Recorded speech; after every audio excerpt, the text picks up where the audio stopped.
Fabrice Moulet-Berthaud, bonjour. Bonjour. Vous êtes associé chez Sycomore. On va dire d'un mot ce qu'est Sycomore. Sycomore, c'est une société de gestion indépendante qui a été créée par 5 personnes en 2001 et qui a démarré donc la gestion en fait en octobre 2001, essentiellement sur les actions de la zone euro et l'alternatif long-short sur la zone euro. Les fondateurs venaient d'où? De la Banque de Louvre. Et avec Antoine Lacour, nous on a rejoint Sycomore en 2004 pour créer Sycomore Gestion Privée, donc on est filiale de notre maison mère, Sycomore Asset Management, et avec Antoine Lacour, donc on est dédié à la gestion des portefeuilles privés. Et vous, votre parcours avant de rejoindre cette équipe? Avant, j'ai fait Indosuez, JP Morgan, Banque Privée et HSBC Private Bank. Alors, quelle est votre marque de fabrique? Qu'est-ce que vous apportez? En quoi vous vous différenciez de vos petits camarades? C'est, j'allais dire, performance, service, réactivité et liberté de parole, liberté intellectuelle. Combien de clients actuellement? En gestion privée, on a 300 millions d'euros sous gestion et c'est environ 220 familles, 220 groupes familiaux. D'accord. Alors, on va parler un petit peu d'actualité, une actualité très riche sur les marchés financiers, ce qui est votre métier, répartir les risques sur le côté. Comment est-ce que vous voyez la situation d'un point de vue global, tout d'abord?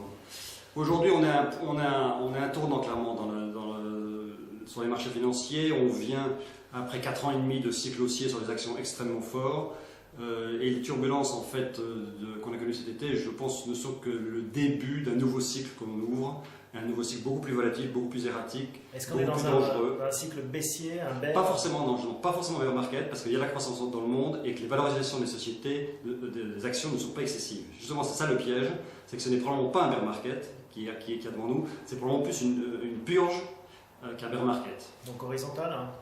Oui, alors sûrement on ira chercher des points bas, des points hauts, même si je pense qu'avec ce qui peut se passer dans les mois qui viennent, on peut avoir de nouveau, on peut être amené à aller chercher des points plus bas dans les semaines ou mois qui viennent. Alors typiquement, qu'est-ce que vous conseillez à un nouveau client, un client lambda qui vient vous voir parmi ces 220 familles, qui est chez vous déjà en partie, et qu'est-ce qu'il doit faire? Voilà, je prendrais plutôt l'exemple de celui qui était là.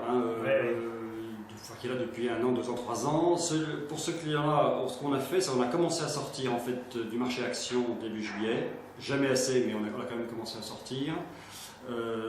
Et on privilégie aujourd'hui, donc on a réduction des actions dans les portefeuilles, augmentation très très forte de la pondération en or. On avait déjà une position fondamentale de l'ordre de 5%, on est monté à 8, 9% selon les cas. On revient sur le cash pur. En réserve en fait. En monétaire? En monétaire pur. On ne cherche pas à faire mieux. Pas de monétaire dynamique surtout. Pas de monétaire dynamique.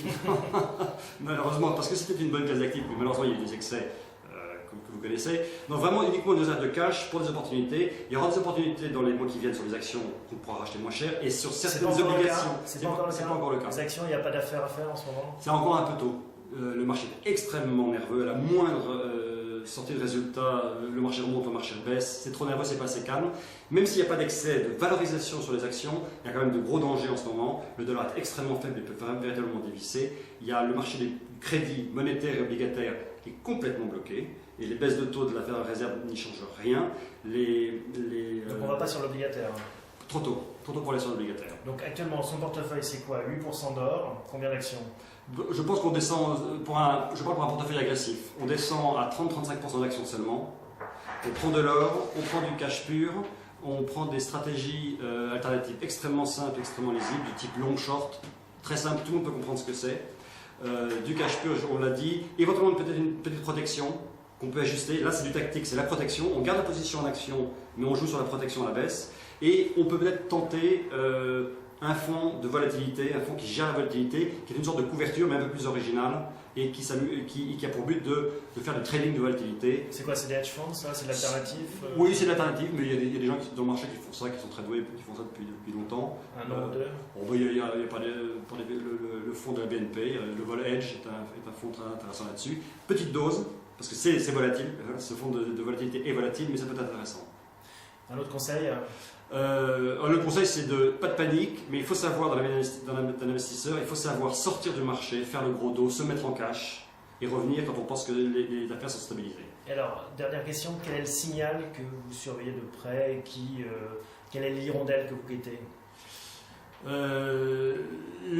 y a des signaux, il y a des signaux sur le marché d'échange, c'est clairement l'euro-dollar. des signaux. C'est-à-dire que l'euro baisse Enfin, que le dollar baisse. Le dollar a dépassé les 1,40 ce matin. Maintenant, dans le marché, on voit même 1,45 et 1,47. En d'autres temps, sans cette crise monétaire et obligataire, rien que ça aurait fait chuter les marchés d'actions. Aujourd'hui, c'est passé en deuxième plan parce qu'il y a d'autres intérêts pour l'instant. Le marché devra un jour revoir. Ça, c'est un risque. Ça, c'est un risque. Le risque, c'est les sorties de hedge funds avec les résultats, enfin, avec les performances à fin septembre. Beaucoup de fonds risquent de sortir des hedge funds et donc il risque d'y avoir des sorties de position. Et également, les fameux resets, donc pas le repricing, mais le fait que lorsque vous aviez des crédits hypothécaires aux États-Unis, vous aviez souvent un délai de 1 an ou 2 ans pour lequel vous aviez un taux très bas, et au bout de 2 ans, vous obtiendrez un taux de marché. Ce taux, vous risquez de passer de l'ordre de 2% à 8 ou 10% de taux d'emprunt. Et là, vous avez des milliards et des centaines de milliards de resets entre maintenant et milieu de 2008. Donc ça risque de prolonger en fait, la crise des subprimes pendant un certain temps. Et donc de faire peur au marché obligataire. Merci beaucoup Fabrice Moulet-Berthaud, à bientôt. Merci beaucoup, au revoir.